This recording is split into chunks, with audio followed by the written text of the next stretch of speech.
Assalamualaikum warahmatullahi wabarakatuh. Pada kesempatan kali ini saya akan mempresentasikan tentang laporan aktualisasi saya di kelas golongan 3 angkatan 177 tentang pelaksanaan sosialisasi kedaruratan ortopedik kepada para dokter jaga UGD RSUD Bangil. Ini adalah biodata saya. Ini adalah struktur organisasi RSUD Bangil.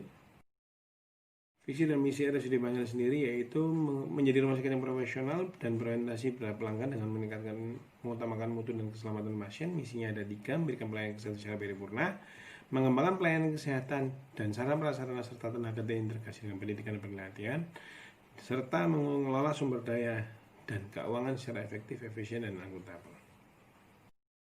Isu yang saya ambil ada 5 awalnya, yaitu rendahnya pemahaman dan pasien terhadap penanganan pertama kasus patah tulang, kurang optimalnya pemeriksaan dan penanganan oleh dokter UGD terhadap kasus kedaruratan ortopedi di RSUD Bangil, kurang prevensi pasien pada saat tindakan di ruangan poli, kurang optimalnya penanganan pasca operasi di ruang rawat inap, dan masih rendah tingkat kepatuhan pasien terhadap instruksi dokter di rawat jalan pasca operasi di rumah.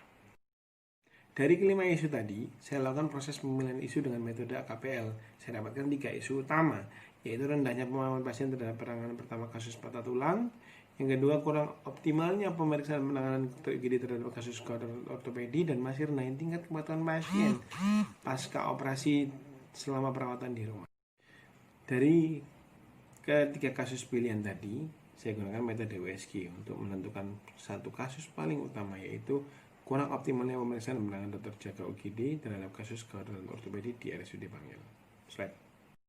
Kedaruratan ortopedi sendiri yaitu kasus-kasus di ortopedi yang memerlukan tindakan secara segera, yang mana dia datang ke UGD dan langsung mendapat penanganan pertama oleh dokter jaga UGD di RSUD Bangil itu sendiri. Penanganan tersebut sangat berpengaruh terhadap morbiditas dan hasil terapi pasien. Apa aja kasusnya? Itu open fracture and joint dislocation, compartment syndrome, septic arthritic joint, dan pasien multiple trauma.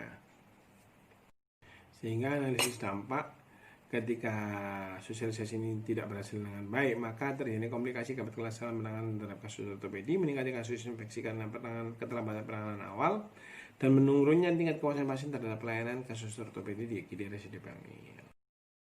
Beberapa tahapan kegiatan yang akan kita lakukan yaitu ada kegiatan 1 sampai kegiatan 8, yaitu konsultasi dengan mentor terkait dengan isu yang diambil, koordinasi dengan Kabitian Med dan Kepala UGD, pencarian referensi, pembuatan materi, melaksanakan sosialisasi di ruangan, melakukan pendampingan dokter jaga UGD dan internship saat melaksanakan pemeriksaan pasien, mengadakan focus group discussion dengan para dokter jaga UGD, dan melaksanakan monitoring report dan evaluasi bersama dokter jaga UGD dan internship RSUD Bangil.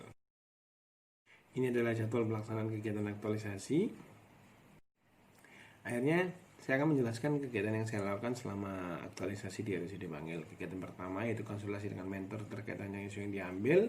Ruangannya di ruang akreditasi. Lampiran yang saya sertakan dalam note konsultasi, notulensi hasil konsultasi, dan dokumentasi kegiatan. Harapannya dari kegiatan ini kita dapat koreksi dari mentor yang dilakukan jadi bahan perbaikan terhadap rancangan kegiatan sehingga menghasilkan persamaan persepsi tentang kegiatan yang dilakukan. Ini adalah bukti foto yang saya tampilkan. Kegiatan selanjutnya itu berkoordinasi dengan Kepala UGD untuk pelaksanaan sosialisasi kedaruratan terhadap dokter jaga UGD-nya. Harapannya kita mendapat saran dan masukan serta dukungan dari pihak terkait untuk persiapan pelaksanaan aktualisasi ini. Ya, ini adalah dokumentasi kegiatan kedua. Kegiatan selanjutnya itu pencarian referensi dan menyusun materi sosialisasi kedaruratan ortopedi. Tempat pelaksanaan bisa di poli ortopedi atau di ruangan-ruangan yang saya kerjakan.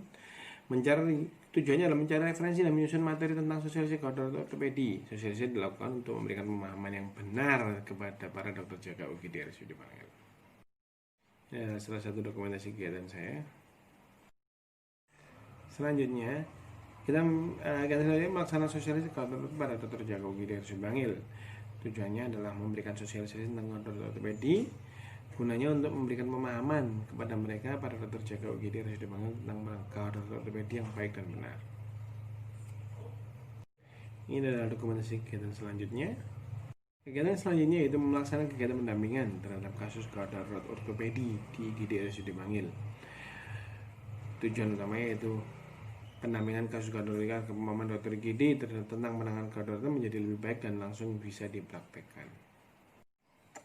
Ini adalah salah satu dokumentasi sesi di mana saya memberikan pendampingan.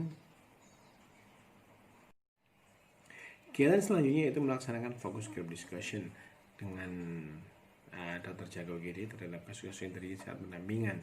Tempatnya di IGD RSUD Bangil. Harapannya para dokter semakin memahami apa-apa yang terjadi saat penanganan kasus gawat ortopedi dan bisa bertukar pikiran dengan saya. Ini adalah dokumentasi kegiatan. Kegiatan selanjutnya yaitu memimpin monitoring report yang dilakukan Dr. Jago IGD. Kenapa monitoring report saya pilih? Karena monitoring report merupakan wujud Dr. IGD menyampaikan perihal pemahaman, pemeriksaan, dan pelaksanaan pelayanan kesehatan terhadap pasien pasca sosialisasi kedaruratan. Saya ingin tahu bagaimana hasil dari pelaksanaan sosialisasi terhadap kedaruratan ortopedi di IGD RSUD Bangil. Ini adalah salah satu dokumentasi kegiatan pada saat saya memimpin monitoring report. Selanjutnya yaitu melakukan evaluasi terkait pemahaman Dr. IGD setelah dilaksanakannya evaluasi. Evaluasi ini terkait pemahaman Dr. IGD setelah dilaksanakan sosialisasi, membahas peningkatan pemahaman mereka tentang keadaan ortopedi, dan selanjutnya penulis akan menyusun laporan hasil aktualisasi. Ini adalah dokumentasi kegiatan kami pada saat evaluasi. Ini adalah tabel hasil capaian aktualisasi yang sudah saya bacakan tadi, dirangkum dalam satu tabel.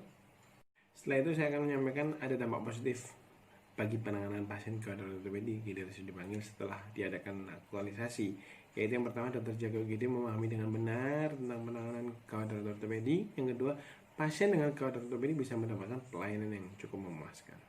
Oke, perbandingan sebelum dan sesudah dilakukan aktualisasi. Yang pertama, rendahnya pengetahuan Dr. IGD RSUD Bangil terhadap penanganan kedaruratan. Hasilnya meningkatnya pengetahuan mereka terhadap kedaruratan ortopedi di RSUD Bangil itu sendiri. Yang kedua, sebelum dilakukan aktualisasi masih tinggi angka kesalahan penanganan kedaruratan. Selanjutnya, setelah dilakukan aktualisasi, menurunnya angka kesalahan penanganan kedaruratan ortopedi.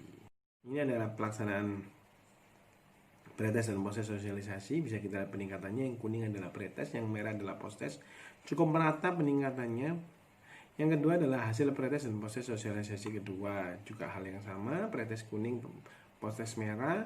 Di sini kita lihat semua yang hadir menyerap ilmu dengan baik. Oke, kita masuk ke kesimpulan. Kesimpulan yaitu setelah dilakukan aktualisasi ini, peningkatan pemahaman Dr. Jago IGD tentang kasus gawat ortopedi bisa kita lihat pada saat pendampingan dan hasil pretest dan post-test. Yang kedua, setelah dilakukan aktualisasi ini dapat kesalahan penanganan kasus gawat ortopedi. Saran, diperlukan evaluasi berkala terutama tentang kesalahan penanganan gawat ortopedi. Yang kedua, diperlukan sosialisasi berkala agar Dr. Jago IGD selalu meningkat kualitas pelayanannya. Terima kasih. Assalamualaikum warahmatullahi wabarakatuh.